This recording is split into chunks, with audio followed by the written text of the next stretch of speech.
राधे राधे। कुंज बिहारी श्री हरिदास। हरि भक्तों, आज हम श्रीमद् भगवत गीता के 10वें अध्याय अर्थात विभूति योग नामक अध्याय का श्रवण करेंगे। यह श्रवण मूल पाठ अर्थात संस्कृत में होगा। हिंदी में हमने प्लेलिस्ट में पहले ही ऑडियो डाल दी है, परंतु मूल पाठ का श्रवण सर्वाधिक प्रभावशाली होता है। जैसे किसी भी मरीज को कोई औषधि दी जाए तो यह आवश्यक नहीं है कि उसकी कंपोजिशन उसे पता हो तभी वह अपना कार्य करेगी। औषधि अपना कार्य करती है। वैसे ही मूल भाषा संस्कृत में किए हुए शुद्ध उच्चारण, जिसमें कोई भी जल्दबाजी और हड़बड़ी ना हो, अपना पूर्ण प्रभाव संपूर्ण समर्पण से श्रवण करने वाले भक्त पर डालता है और अन्य किसी भी भाषा से संस्कृत भाषा का प्रभाव कई गुना अधिक पड़ता है। यह नासा के शोध में भी प्रमाणित हो चुका है, जब उन्होंने गायत्री मंत्र की ध्वनि का प्रयोग किया।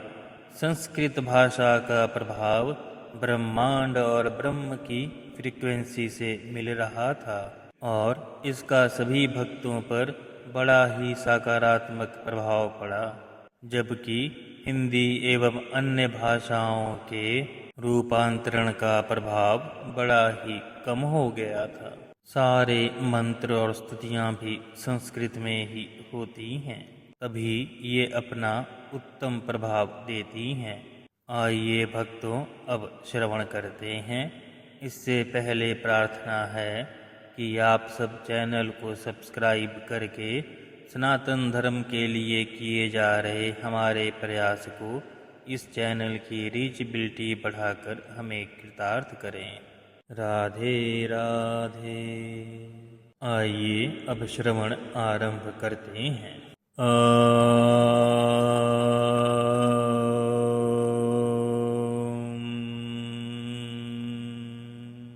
श्री परमात्मने नमः। अथ 10मोऽध्यायः। श्रीभगवानुवाच।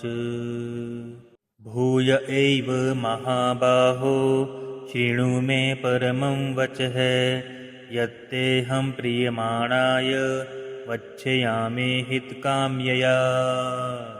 न मे विदुः सुरगणाः प्रभवं न महर्षयः, अहमादिर्हि देवानां महर्षीणां च सर्वशः। यो मामज्मनादिं च वेत्ति लोकमहेश्वरम्, असम्मूढः समर्थयेषु सर्वपापैः प्रमुच्यते। बुद्धिर्ज्ञानमसम्मोहः क्षमा सत्यं दमः शमः, सुखं दुःखं भवो भावो भयं चाभयमेव च। अहिंसा समता तु तृष्टिस्तपोदानं यशो यशः, भवन्ति भावभूतानां मत एव पृथग्विदाः। महर्षयः सप्त पूर्वे चत्वारो मन्वस्तथा, मद्भावा मानसा जाता येषां लोक इमाः प्रजाः। एताम विभूतिं योगं च मम यो वेत्ति तत्त्वतः, सोऽविकम्प्येन योगेन युज्यते नात्र संशयः। अहं सर्वस्य प्रभवो मत्तः सर्वप्रवर्तते, इति मत्वा भजन्ते मां बुधा भावसंवित्ताः। मच्चित्ता मद्गतप्राणा बोधयन्तः परस्परं, कथयन्तश्च मां नित्यं तुष्यन्ति च रमन्ति च। तेषां सततयुक्तानां भजन्ति प्रीतिपूर्वकं ददामि बुद्धियोगं तं येन मापूपयान्ति ते तेषामेवानुकम्पार्थ महमज्ञानजं तमः नाशयाम्यातं भावस्थो ज्ञानदीपेन भास्वता। अर्जुन उवाच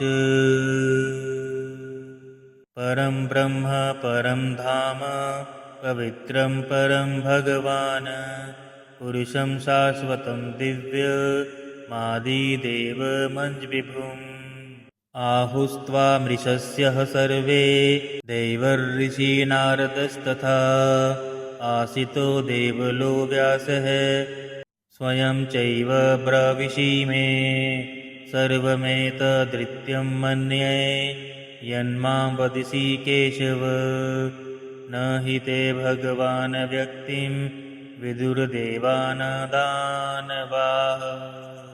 स्वयमेवात्मनामात्मनं वेत्तत्वं पुरुषोत्तम भूतभावन भूतेश देवदेव जगत्पते वक्तुमहरस्य शोषेण दिव्या ह्यातं विभूतयः याभिर्विभूतिर्भिर्लोका निमांससत्त्वं व्यापय तिष्ठसि कथं विद्यामहं योगीस्त्वां सदा परिचिन्तयन् केषु केषु भावेषु चिन्तयोऽसि भगवन्मया विशस्तरेणामात्मनो योगं विभूतिं च जनार्दन भयः कथय तृप्तिर्हि शृणुवतो नास्ति मे मृतम्।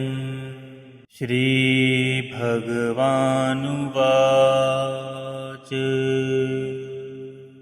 हन्त ते कथयिष्यामि दिव्या ह्यात्मं विभूतयः प्राधायन्तः कुरु श्रेष्ठ नास्त्यन्तो विस्तरस्य मे अहमात्मा गुडाकेश सर्वभूताशयस्थितः अहमादिश्च मध्यं च भूतानामन्त एव च आदित्यानामहं विष्णु ज्योतिषां रविरंशुमान् मरीचिर्मारुतामस्मि नक्षत्राणामहं शशी वेदानां सामवेदोऽस्मि देवानामस्मि वासवः इन्द्रियाणां मनश्चास्मि भूतानामस्मि चेतना रुद्राणां शङ्करश्चास्मि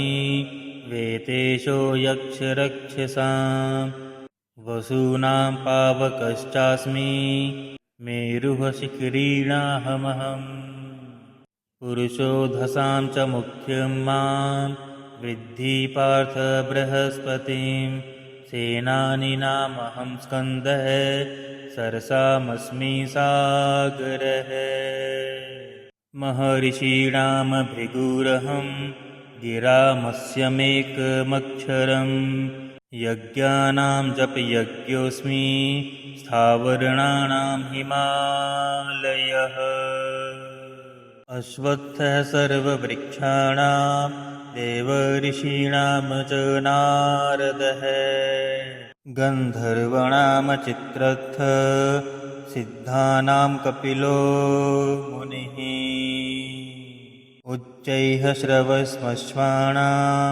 वृद्धिमामृतो तद्भवम् ऐरावतं गजेन्द्राणां नाराणां च नराधिपम् आयुधानामहं व्रजं धेनूनामस्मि कामधुक् प्रजनश्चास्मि कन्दर्पः सर्पाणामस्मि वासुकिः अनन्तश्च चास्मि नागानां वरुणो यादसामहं पितॄणामर्यमा चास्मि यमः संयमतामहं प्रह्लादश्च चास्मि दैत्यानां कालं कलयतामहं मृगाणां च मृगेन्द्रियोऽहं वैनेतेयश्च पक्षिणाम् पवनः पवतामस्मि रामः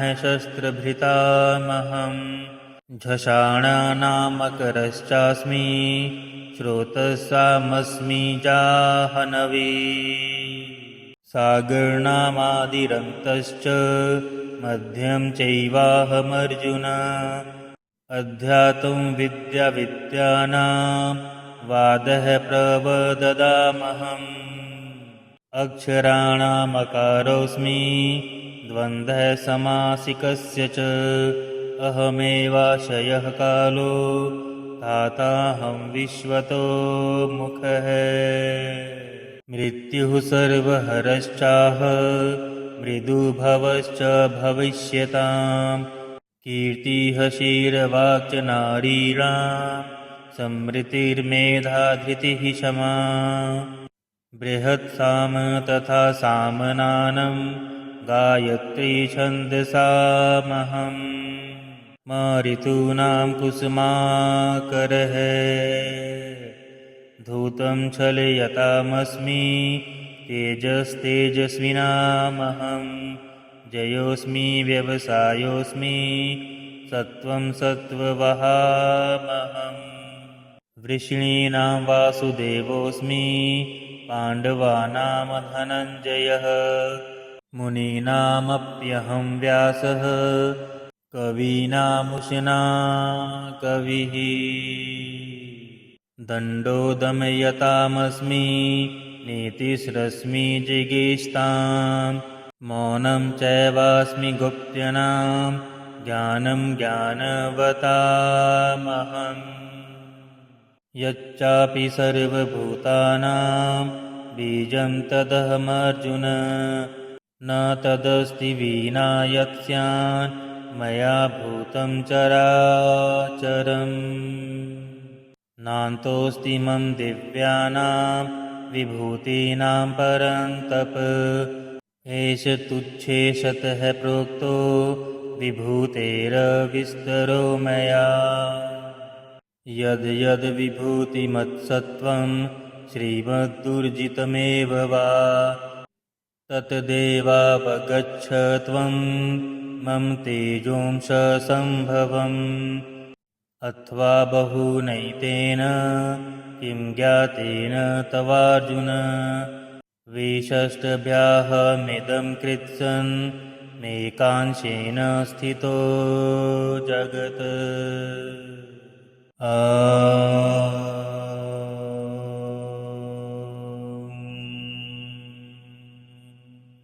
तत्सदिति श्रीमद्भगवद्गीतासु उपनिषत्सु ब्रह्मविद्यायां योगशास्त्रे श्रीकृष्णार्जुनसंवादे विभूतियोगो नाम 10मोऽध्यायः। राधे राधे।